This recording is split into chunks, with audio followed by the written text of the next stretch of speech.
जय सिया राम। जय बजरंगबली दादा जय। Hello guys, welcome to our YouTube channel Bongo Varta. जय बजरंगबली। কেমন আছো সবাই? নতুন ভিডিওতে স্বাগত জানাই। কি আমার চুলটা দেখে কি অবাক হচ্ছ? না না, অবাক হওয়ার একদমই কিছু নেই। আমি হেয়ার কালার করেছি। বলো বলো, কালারটা কেমন লাগছে? আমি যতবারই কালার করি বলতে পারো আমি এই কালারটাই বেশি করি। আর এই কালারটা অনেকটা ব্রাইট লাগছে কারণ সদ্যই কালারটা করেছি। আর দুদিন গেলে কালারটা আরো সুন্দর হয়ে যাবে। আর হ্যাঁ, তোমাদের মনে খুব প্রশ্ন যাচ্ছে যে আমি কি কালার করেছি। চলো এই ব্লগটার মাধ্যমে তোমাদের সবকিছু জানিয়ে দিই। এবার তাহলে চলো ব্লগটা শুরু করি। আজকে মাম্মাম ভাইয়ের সাথে স্কুলে যাচ্ছে। আমি আজকে মাম্মামকে নিয়ে স্কুলে যাচ্ছি না। বললাম না চুলে কালার করার আছে আর আরো অনেক কিছু কাজ আমার পেন্ডিং রয়েছে। আর সেগুলোকেই আজকে আমাকে কমপ্লিট করতে হবে কারণ হাতে আমার খুব কম টাইম আছে। হাতে কম টাইম আছে এই কারণেই বললাম কারণ আমার মামার বাড়িতে পুজো। আগের এক ভিডিওতে তো তোমাদের জানিয়েছি আমার মামার বাড়িতে প্রতি বছর এই অমাবস্যা তিথিতেই এই মায়ের পুজো হয়, মানে আমার মামা বাড়ির কালী ঠাকুরের। আর অনেক অনেক অনেক ধুমধাম হয়। আমরা তো মা কালীর পুজো বলি না, আমরা বলি মা কালীর বিয়ে। আর তার জন্যই এত কিছু গ্রুমিং আর ব্যাগ প্যাকিং। এদিকে দেখো ভাই সমস্ত ওষুধপত্র নিয়ে বসেছে। কেন বলো তো? ভাই আবার যাবে কেদার। আমার ভাই একনিষ্ঠ মহাদেবের ভক্ত, তাই ওর একটা অনেক বড় স্বপ্ন কেদারনাথ যাবে। আর আগের ভিডিওতে তো তোমাদের দেখালাম যে ভাই কেদারনাথ যাবে বলে ব্যাগ প্যাকিং হয়ে গেছে।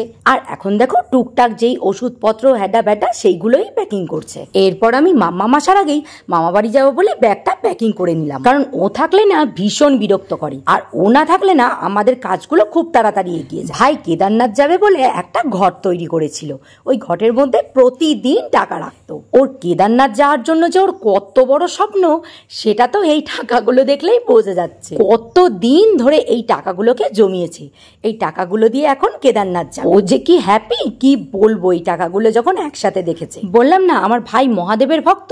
জানো তো অনেক ছোটবেলায় না বাড়িতে অনেক অশান্তি করে কি করেছে জানো? একা একা 3 বার পাকে করে জল নিয়ে বাবার মাথায় তারকেশ্বরে জল ঢেলে এসেছে। আমার ভাইয়ের না বাবার প্রতি আলাদাই টান। এটা যারা শিব ভক্ত তারাই একমাত্র বুঝবে। যাই হোক, কামনা করো বাবার দ্বার থেকে আমার ভাই যেন খুব ভালোভাবেই ঘুরে আসতে পারে। মা দেখি দেখি, তুমি চুল বেঁধে দিতে বলনি, ক্লিপ এখানে চলে গেছে কেন? ও কেমন করে দাদা নাচতে গেছিল? বাবা দাও। ভাই তো ভারী কেন? কত দিয়েছে? হ্যাঁ নজেন দেবো। কেন নজেন দেবো? নজেন কেন দেবো? ব্যাগটা রাখো, আস্তে করে রাখো। লিখেছো তুমি? তুমি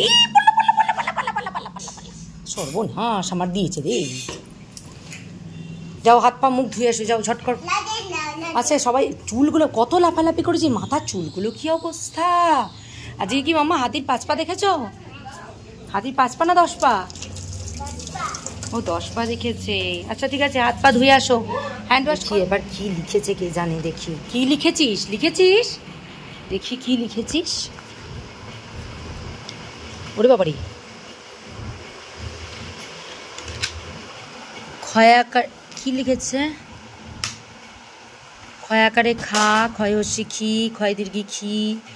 আচ্ছা আচ্ছা এরকম ভাবে লিখেছে। আচ্ছা ও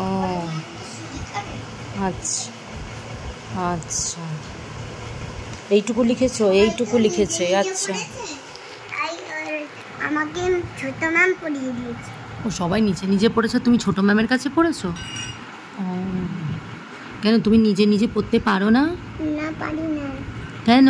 ওই দাদা ভাইয়ের কাছে এতগুলো রং পেন্সিল আমি নেব একটা। ও আচ্ছা তোমাকে কিনে দেবো। আচ্ছা কে আজকে খেলাধুলা করেছো নাকি? হ্যাঁ খেলাধুলা খেয়েছি। শোনো আজ স্কুলে গিয়ে আর কি কি করলে? আর কিছু করিনি তো। একটা জায়গায় বসে বলো। আজকে খেলেনি কেউ? না খেলেছে তো। তারপর প্রিয়াংশু এসেছে। প্রিয়াংশু এসেছিল? তারপরে সবাই এসেছে। আমি আমার মন খারাপ ছিল আর পড়লাম না। মন খারাপ ছিল বলে পড়লে না? কিসের মন খারাপ আবার কিসের জন্য? তাই ওদের সাথে খেললাম, তারপরে পড়লাম না, বাড়িতে চলে আসলাম। মন খারাপ বললে মন খারাপ ছাভা লাগছে আমি খেলবো তারপরে চলে আসবো। হ্যাঁ তারপরে পেন্সিল মাম্মা নিয়ে গেছে। গেছিল। প্রিয়াংশুর মাম্মাম কি হয়েছে? প্রিয়াংশুর মাম্মাম বাড়ি নিয়ে গেছিল। ও প্রিয়াংশুকে নিয়ে গেছে। ও প্রিয়াংশুর মাম্মাম প্রিয়াংশুকে নিয়ে গেছে বলে তোমার মন খারাপ হয়েছে? ও প্রিয়াংশুকে জিজ্ঞেস করনি প্রিয়াংশু তোমার শরীর কেমন আছে? হ্যাঁ বলিনি তো। কি বললে? কামড়িয়েছে কোথায় প্রিয়াংশু? ম্যাও কামড়িয়েছে কোথায়? ম্যাও কামড়িয়েছে দেখোনি? পায়ে কামড়িয়েছে। পায়ে কামড়িয়েছে ম্যাও? প্রিয়াংশুকে আঁচড় দিয়েছে তো ম্যাও। কোথায় নাও ছিল? ম্যাও খেলা করছিল, প্রিয়াংশু গিয়ে হাত বাড়িয়েছে, ব্যাস আঁচড় দিয়ে দিয়েছে। হ্যাঁ এবার জামা কাপড়টা ছাড়ো দিয়ে। আমি কি বললাম? এবার জামা কাপড়টা ছাড়ো, আসো। কিসের জন্য? জামা কাপড়টা ছাড়ো, গরম লাগছে না? এটা পরে থাকলে। আচ্ছা চল খাবি চল। শুনলে মাম্মামের আজাইরা পেঁচাল, পাগল হয়ে যাওনি তো শুনে? শুধু আমি একটা জিনিসে অবাক হয়ে গেছি, এই প্রথম ও একা একা স্কুলে গেল, একদম নো কান্নাকাটি।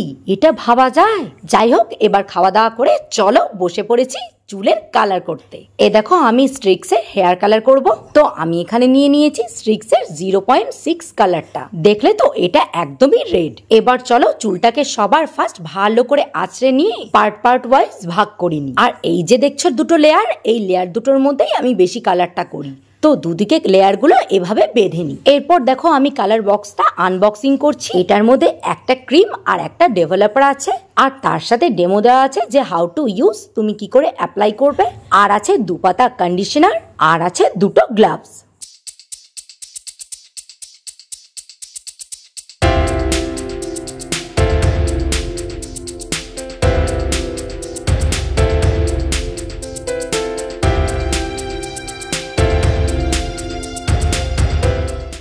এবার চলো সবার ফার্স্ট একটা বাটিতে ক্রিম আর ডেভেলপারটা ভালো করে বের করে ফেলি, তারপর 2 হাতে 2টো গ্লাভস পরে ভালো করে ক্রিমটাকে মিক্স করে ফেলি। তো খেয়াল রাখবে ক্রিমটা কিন্তু যেন চোখে না যায়। তো ক্রিমটা যখন মিক্স করি, ক্রিমটার একটা স্মেল আছে, আর ওই স্মেল থেকে না আমার চোখটা হালকা হালকা জ্বলে, তো তাই জন্য বললাম খুব সাবধানভাবে ক্রিমটা মিক্স করো। তো এইভাবে পার্ট ওয়াইজ চুলটাকে কালার করে নিও। দেখো আমার কালার করা হয়ে গেছে। এবার আমি যতটা ব্রাইট চাইবো ততক্ষণই চুলের কালারটা রাখবো। তোমরা যদি আমার মতন এতটা ব্রাইট কালার চাও তাহলে মিনিমাম 2 ঘন্টা রেখো, আর তা না হলে 1 ঘন্টাতেই এনাফ। এরপর দেখো মুখে ফেসিয়াল করেছি, চুলে কালার করেছি, কিন্তু গলা আর হাতটা কেন বাদ যাবে বলো তো? তো এখন একদম শর্টকাট গলা আর হাতে পরিচর্যা করে নিই চলো। তো সবার আগে আমি একটু নারকেল তেল আর জল দিয়ে ভালো করে হাত আর গলাটা জল দিয়ে মাসাজ করে নিচ্ছি। নারকেল তেল ট্যান দূর করতে দারুণ কাজে লাগে।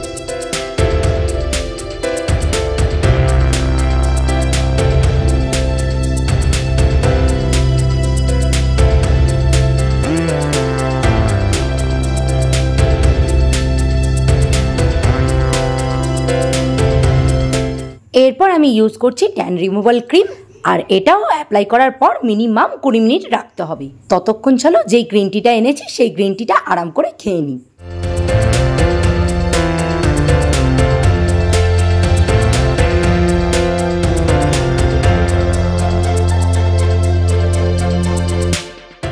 সিরিয়াসলি কেমন লাগছে জাস্ট দেখো আমাকে, পুরো ভূত মনে হচ্ছে যেন মমিকে জামা কাপড় পরানো হয়েছে। কি আর করা যাবে বলো, সুন্দর দেখতে গেলে একটু তো ভূত সাজতেই হয় বলো। আর আমি আবার জানো তো কেমন, যদি একটু রূপচর্চা শুরু করি শুধু মুখটাতে আবার ছেড়ে রাখি না, ঠোঁট গলা হাত নখ সবই করে ফেলি। এটা আমার ব্যাড হ্যাবিট বলতে পারো কি গুড হ্যাবিট বলতে পারো। এরপর হাত আর গলায় একটু স্ক্রাব করে নিলাম। চলো এবার স্নান টান করে আসি। আর স্নান করে এসে দেখি মাম্মাম সিঁদুর দিয়ে মুখটা এরকম অবস্থা করে রেখেছে। বলো কি বলবে, আজকে না স্নান করতে অনেক দেরি হয়ে গেছে। ওই যে বললাম যে এতগুলো কাজ পেন্ডিং ছিল সেগুলো করলাম, আর তার সাথে ড্রেসিং টেবিলটাও পরিষ্কার করেছিলাম, বাট সেটার আর ভিডিও তোলা হয়নি। যাই হোক এবার তো লাঞ্চ টাইম হয়ে গেছে, চলো খাওয়া দাওয়া করে নি। আজকের লাঞ্চের মেনুতে আছে মাছের মুড়া দিয়ে ডাল, মাছ, ডিম, আর অবশ্যই ভাত তো আছেই। মা বাড়ির পুজোয় যাবো বলে আগামী 3 দিন নিরামিষ খাওয়া দাওয়া হবে। যাই হোক তাহলে আমরা খাই, তোমরা ভিডিওটা পুরোটা দেখো। কেটে দেবো। Happy birthday to you, happy birthday to you. Happy birthday cake খেয়ে নিয়েছিস, হয়ে গেছে ব্যাস। আচ্ছা, আজকের ভিডিওটা তাহলে এখানেই শেষ করলাম। দেখা হচ্ছে নেক্সট ভিডিওতে। ততক্ষণের জন্য ভালো থেকো, সুস্থ থেকো। আর হ্যাঁ, একটু ওয়েট করো, পুজোয় কি কি করলাম সব শেয়ার করবো তোমাদের সাথে। আজ আসি, টাটা, জয় সিয়ারাম।